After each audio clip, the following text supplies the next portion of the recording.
اس طریقے سے گنجائش نکل سکتی ہے۔ ایک یہ پوچھا تھا کہ بزرگان دین کی فاتحہ دینے کا کیا طریقہ ہے۔ پہلے اس کو یوں سمجھ لیجئے کہ آپ کھانا وغیرہ پکائیں اللہ تبارک و تعالیٰ کے لیے،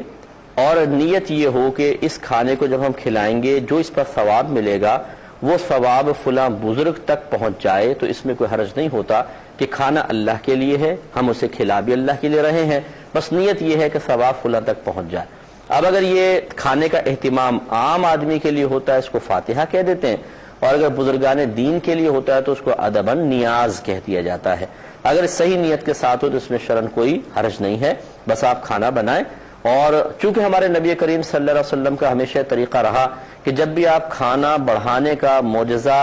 دکھانا چاہتے تھے یا آپ نے دکھایا تو آپ نے کھانا سامنے رکھا، پھر اللہ نے جو چاہا آپ نے پڑھا، اس کے بعد فرمایا کھاؤ، تو اس کھانے میں برکت ہوئی۔ تو مسلمان اس طریقے کو بھی زندہ رکھنے کی کوشش کرتے ہیں کہ جس کھانے پر فاتحہ یا نیاز وغیرہ ہوتی ہے اسے سامنے رکھ کر تو کچھ کلام الہی پڑھ دیتے ہیں، تاکہ نبی کریم صلی اللہ علیہ وسلم کی سنت کے مطابق کھانا سامنے رکھ کر کچھ کلام الہی پڑھنے کی سنت بھی پوری ہو جائے۔ پھر امید یہ رکھی جاتی ہے کہ جیسے اللہ نے اپنے حبیب کے کھانے میں برکات عطا فرمائی، اس کھانے میں بھی اس کا کچھ نہ کچھ حصہ شامل ہو جائے، تو اس طریقے سے سامنے رکھ کر فاتحہ وغیرہ دینے میں کوئی حرج نہیں۔ اب یہ جو ہمارے حفاظ ایک مخصوص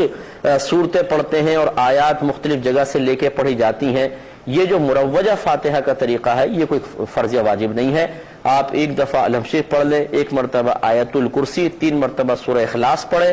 بہت ہے۔ چاہے آپ صرف آیت الکرسی پڑھ لیں، 3 دفعہ سورہ اخلاص پڑھ لیں، کوئی پابندی نہیں ہے۔ نہ کھانا سامنے رکھنا کوئی فرض اور واجب ہے، بس آپ کھانا بنا کے اگر دل میں نیت کر لیں کہ فلاں بزرگ کو اس کا ثواب پہنچ جائے اور کھلا دیں